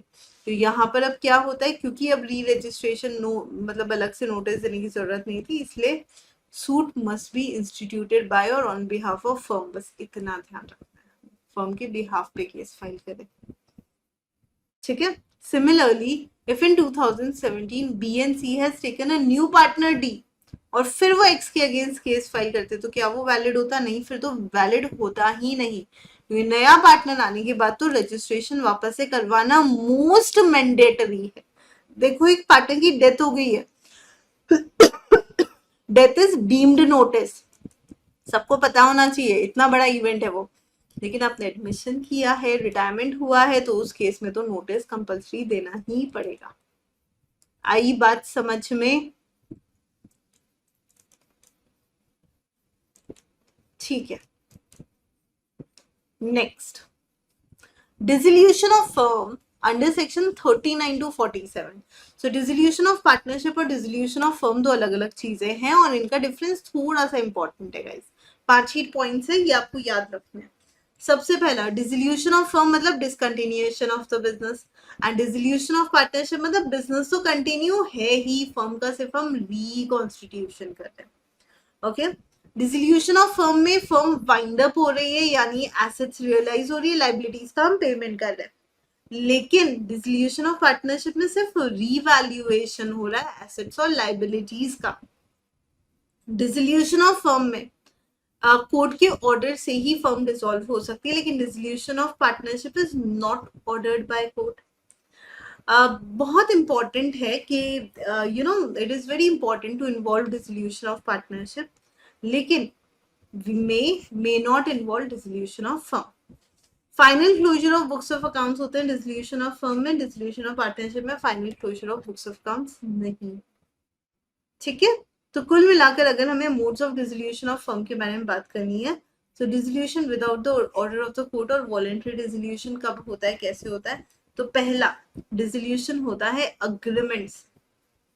ठीक है, सो फर्म डिसॉल्व होगा with the consent of all the partners and according with the contract between the partners. So partnership firm को अगर हमें डिसॉल्व करना है तो हमें सारे पार्टनर्स का कंसेंट लगता है और प्रॉपर कॉन्ट्रैक्ट में मतलब ये पावर होना चाहिए कि भैया के पार्टनर्स कंसेंट के साथ डिसॉल्व कर सकते हैं। कोर्ट के ऑर्डर की जरूरत नहीं है, हमने हमारी मर्जी से ही कर लिया। Number 2, compulsory dissolution. हम एक पर्टिकुलर बिजनेस कर रहे थे और वो बिजनेस सडनली इलीगल हो गया, अब वो काम ही नहीं बचा, तो पार्टनरशिप कैसे बचेगी? हमें क्या करना पड़ेगा, उसी समय उस पार्टनरशिप को, उस बिजनेस को क्या करना पड़ेगा, एंड करना पड़ेगा, वहीं पर खत्म करना पड़ेगा। So firm is carrying on any business of trading any particular chemical, और लॉ पास हो जाता है कि भैया वो केमिकल ही बैन हो गया है, तो उस केस में अब क्या हो गया, इनका बिजनेस ही इलीगल हो गया, और क्योंकि बिजनेस इलीगल हो गया यहाँ पर पार्टनरशिप हमें खत्म करनी पड़ेगी। Next, dissolution on happening of certain contingency. कुछ कंटिंजेंट इवेंट आ गए हैं बीच में, जैसे कि फिक्स पीरियड पार्टनरशिप थी, फिक्स पीरियड खत्म हो गया। पार्टनरशिप कैरी ऑन करने के लिए थी एक या एक से ज्यादा एडवेंचर, वो एडवेंचर खत्म हो गए।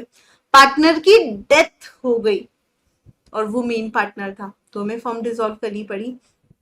या फिर कोई एक या एक से ज्यादा पार्टनर इंसॉल्वेंट हो गए हैं, बचे हुए पार्टनर्स लाइबिलिटी नहीं लेना चाहते हैं, इसलिए हमने फर्म को डिसॉल्व कर लिया। समझ गए? इनमें से it could be any of these reason जिसकी वजह से फर्म डिसॉल्व हो सकती है। Last but not the least, dissolution by notice in case of partnership at will. अगर कभी भी पार्टनरशिप एट विल है, यानी पार्टनर्स जब चाहें तो अपनी मर्जी से आपस में एक दूसरे को नोटिस देकर ही सिर्फ फर्म को डिसॉल्व करवा सकते हैं। तो जैसे ही वो एक दूसरे को नोटिस देते हैं, पार्टनरशिप एट विल है, सारे पार्टनर्स अग्री करते हैं, तो बात खत्म है ना। Will it form a valid partnership? Will it dissolve partnership in a valid manner? Yes. तो हमें क्या करना है, पार्टनरशिप एट विल में एक जनरल नोटिस है ना, सारे पार्टनर्स अगर एग्री कर लेंगे तो मतलब बात खत्म। Okay, next, dissolution by order of court. Court को कब इन्वॉल्व होना पड़ता है ना, व्हाट आर द सिचुएशन जहां पर कोर्ट का इन्वॉल्वमेंट जरूरी होता है इन केस ऑफ डिसोल्यूशन? सबसे पहले, अगर कोई भी पार्टनर इनसेन या अनसाउंड माइंड का हो जाता है, ठीक है, so if there is any partner जिसकी दिमागी हालत खराब हो जाती है और उसके कारण बाकी के पार्टनर्स ठीक से बिजनेस कैरी ऑन नहीं कर पा रहे, और वो जो सिकनेस है वो टेम्पररी नहीं है, परमानेंट नेचर की, हमें पता है अब ठीक नहीं होगी, तो हम कोर्ट के पास जा सकते हैं, कोर्ट ऑर्डर देकर पार्टनरशिप को बंद करवा सकता है। सिमिलरली, अगर किसी भी तरह का परमानेंट इनकेपेसिटी हो गया है कभी किसी भी पार्टनर में, apart from the partner who is sewing, अगर उस पार्टनर को कोई भी तरह का परमानेंट इनकेपेसिटी हो गया, परमानेंटली वो काम नहीं कर पा रहा है, कोई परमानेंट इलनेस हो गया, तो भी कोर्ट के ऑर्डर से फर्म को डिसॉल्व किया जा सकता है। Next, by misconduct. कभी अगर ऐसा लगता है कि पार्टनर ने किसी भी तरह का मिसकंडक्ट किया, कोई भी ऐसी हरकत करी है जो उसको नहीं करनी चाहिए, ठीक है, सो उस केस में भी क्या होता है कि यार इंपॉर्टेंट चीजें ढंग से नहीं कर रहा है, कोई भी चीजें गड़बड़ कर रहा है, तो भी हम कोर्ट में केस करके पार्टनरशिप को एंड करवा सकते हैं। Similarly persistent breach of contract, कभी भी अगर कोई पार्टनर बार बार हमारे आपस के कॉन्ट्रैक्ट को, बेसिक क्या होता है पार्टनरशिप में, यूनिट 2 में अभी पढ़ा है हमने, क्या पढ़ा अभी कि पार्टनरशिप के अंदर सबसे बेसिक सेक्शन नंबर 9 कहते हैं यार एक दूसरे के भरोसे का काम करना है हमें, है ना, we need to work for each others benefit. अब हम वही नहीं कर रहे हैं, हम लोग बार बार कॉन्ट्रैक्ट को तोड़ रहे हैं, हम एम्बिजलमेंट कर रहे हैं, चोरी चकारी कर रहे हैं, गलत बुक्स ऑफ अकाउंट्स दे रहे हैं, कैश जितना अलाउड है उससे ज्यादा होल्ड कर रहे हैं, या फिर बुक्स ऑफ अकाउंट्स हम लोग दिखा नहीं रहे हैं, बार बार पार्टनर रिक्वेस्ट कर रहा है फिर भी हम नहीं दिखा रहे, तो भी कोर्ट डिसॉल्व करवा सकता है। ठीक है। सिमिलरली इंटरेस्ट अगर हम किसी को ट्रांसफर कर देते हैं और हमारा ट्रांसफर ही ऐसा है जिसके साथ बाकी लोग काम करना ही नहीं चाहते, एवरीवन इज लाइक यार नहीं इस बंदे के साथ नहीं काम करना है हमको, it could also be the reason. And perpetual या कंटिन्यूअस लॉसेस, हमारा बिजनेस ऐसा है जो सिर्फ लॉस लॉस लॉस लॉस करे जा रहा है, तो भी हम इस पार्टनरशिप को डिसॉल्व कर सकते हैं। And just and equitable ground, इससे और कुछ मिलता जुलता अगर रीजन है that can also be possible, like deadlock of management, partners आपस में बात नहीं कर रहे हैं, अगर लॉस ऑफ सबस्ट्रैटम है, आपसी भरोसे का नुकसान हो रहा है, या गैम्बलिंग की तरह कुछ है, तो this would be the reason. Okay, so dissolution of firm की हम लोग यहाँ पर बात कर रहे थे, this is without court order and this is with court orders. यहाँ पर आई होप तुम्हारा कोई भी डाउट, कोई भी क्वेरी अगर होगी तो रिजॉल्व हो गई होगी। ओके, आगे बढ़ते हैं हम लोग। अब हम लोग चलते हैं नेक्स्ट सेगमेंट पे कि कॉन्सिक्वेंसेज ऑफ डिसोल्यूशन क्या है। देखो यार डिसोल्यूशन हो गया फर्म, वो तो ठीक है, अब what will happen after dissolution है ना, we need to discuss on that कि अगर पार्टनरशिप हम डिसॉल्व हो गए तो उसके बाद क्या, व्हाट नेक्स्ट, सही है कि नहीं है। So consequences of dissolution of firm is like pretty cool कि liability for the acts of the partners done after dissolution, किसी भी पार्टनरशिप फर्म में अगर पार्टनर्स ने कुछ भी किया तो उनकी लाइबिलिटी क्या होगी। Okay, so consequent to the dissolution of partnership firm, partners have certain rights and liabilities। जैसी फर्म डिसॉल्व हो जाए तो उसकी बात नहीं, पार्टनर्स के पास डेफिनेटली कुछ तो राइट्स हैं, कुछ तो लाइबिलिटीज हैं, डेफिनेटली होनी भी चाहिए। ओके, सो डिसोल्यूशन के बाद में भी पार्टनर्स अभी भी लाइबल होते हैं थर्ड पार्टी के लिए जब तक कि वो पब्लिक नोटिस ना दे। तो बहुत इंपॉर्टेंट है, जब भी वो पार्टनरशिप बंद करना चाहे, एंड करना चाहे, तो उन्हें सबसे पहली चीज करनी चाहिए कि उन्हें पब्लिक नोटिस देना चाहिए। ठीक है, जो भी पार्टनरशिप फर्म है उसके अंदर जैसे वो पब्लिक नोटिस दे देते हैं फिर वो लाइबल नहीं होंगे थर्ड पार्टी के लिए। लेकिन अगर उन्होंने पब्लिक नोटिस नहीं दिया तो क्या होगा पता है आपको, तो उस केस में मान लीजिए हमने फर्म तो डिसॉल्व कर ली है लेकिन एक पार्टनर अभी भी फर्म के नाम से लोन लेता जा रहा है, कुछ करता जा रहा है, तो हम कंटिन्यू लाइबल होते रहेंगे। ओके, राइट, कौन लाइबल नहीं होगा, डिजीज्ड पार्टनर जिसकी डेथ हो गई है, या फिर इंसॉल्वेंट पार्टनर वो लाइबल नहीं होगा, या डोरमेंट पार्टनर अगर कोई है तो वो भी लाइबल नहीं होगा। जिसको लोगों को पता ही नहीं है पार्टनर, अभी ऑब्वियसली वो लाइबल नहीं होगा, बाकी सारे लाइबल होंगे। नेक्स्ट, हर एक पार्टनर का अधिकार है कि जब भी हम लोग डिसीजन करें कि हम फर्म को डिसॉल्व करें तो बिजनेस को भी वाइंड ऑफ करवाए। वो कहेगा यार अभी हो गया, सरप्लस बांटो, डेफिसिट है तो ले लो, पर बिजनेस अब एंड करो, तुमको वापस से बिजनेस करना, नया चालू कर लेना इसी फर्म के नाम से, अब ये तो नहीं चलेगा, बैलेंस शीट एक बार तो क्लोज होगी। Okay, continuing of authority of partners for the purpose of winding up. So जैसे ही पार्टनरशिप फर्म डिसॉल्व हो जाती है, हर एक पार्टनर की जो अथॉरिटी होती है वो सिंपल है ना कि पार्टनर्स बाइंड है फर्म के लिए, जो भी बाकी के म्यूचुअल राइट्स और ऑब्लिगेशंस है पार्टनर्स के वो एज इट इज रहेंगे। So basically it is necessary to wind up the affairs of the firm and to complete the transactions but unfinished at the time of dissolution but not otherwise। so कुल मिलाकर यहाँ पर क्या है, कोई भी partner अगर adjudicated as insolvent हो जाता है तो उस केस में आप वो चाहे खुद करता है, रिप्रेजेंट करता है खुद को, या फिर नोइंगली परमिट करता है to be represented as insolvent, तो भी उस केस में प्रॉब्लम होती है। ठीक है, next, settlement of partnership account, section number 48। Section number 48 क्या कहता है, पार्टनरशिप अकाउंट से उसको सेटल कैसे करेंगे आप लोग? हमने कहा फर्म बंद कर देंगे, सब क्लोज कर लो, लेकिन कैसे? सबसे पहले अगर कोई डेफिशिएंसीज है, जैसे कि लॉसेस है, उसको सेटल करना है ना। फिर एसेट्स बेचेंगे, एसेट्स बेच के थर्ड पार्टी का कोई लोन है उसको चुकाओ, पार्टनर्स का कोई लोन है उसको चुकाओ, ओके। फिर उसके बाद में पार्टनर के कैपिटल का पेमेंट करो, और फिर अगर बच गया, स्ट्रेंजली कुछ बच गया, तो फिर पार्टनर्स को आपस में बांट दो as the profit of the finding का, ठीक है। अगर डेफिशिएंसी आती है, हम डेफिशिएंसी भी बांट लेते हैं, और प्रॉफिट है तो प्रॉफिट भी। सो जैसे कि यहाँ पर दिया हुआ, देखो एक पार्टनर का कंट्रीब्यूशन कितना था, 6,60,000, दूसरे का कितना था, 40,000, टोटल मिलाकर कितना हुआ, 7 लाख। अब एसेट बेच के कुल ही 2 लाख रुपए है, तो 5 लाख अब क्या है, डेफिशिएंसी है, तो उन दोनों को कंट्रीब्यूट करना पड़ेगा। समझ गए? नॉर्मली आपको डेफिशिएंसी ही मिलेगी पार्टनरशिप फर्म में। डिसोल्यूशन के टाइम पे डेफिशिएंसी, सब अच्छा चलता है तो बंदी क्यों करते हैं। Next, payment of firms debt and of separate debt, very important. Partners का खुद का भी बहुत सारा लोन पेंडिंग है, और फर्म का भी बहुत सारा लोन पेंडिंग है। पहले किसको पे करेंगे? फर्म की एसेट बेचिए ना, पहले आप फर्म का ही डेट पे करोगे। बच गया, एक्स्ट्रा है, सरप्लस है, तो पार्टनर का डेट पे कर सकते हो। आई होप दिस इज क्लियर। अगर आपको ये सब चीजें बहुत अच्छे से, बहुत बढ़िया तरीके से समझ में आई है, and if any one of you is planning for like ये वाला नहीं, अगला वाला अटेम्प्ट, सो गाइज आप महापैक या महापैक प्रो ले सकते हो हमारी वेबसाइट से जाकर। और अगर किसी को कुछ भी डाउट है तो कमेंट में डाल सकते हो, ठीक है। वेबसाइट पे जाके महापैक प्रो ले सकते हो। एंट्री पॉइंट भी आ रहा है हमारा अभी 22 को, तो तब से आप लोग ज्वाइन कर सकते हो, ठीक है गाइज।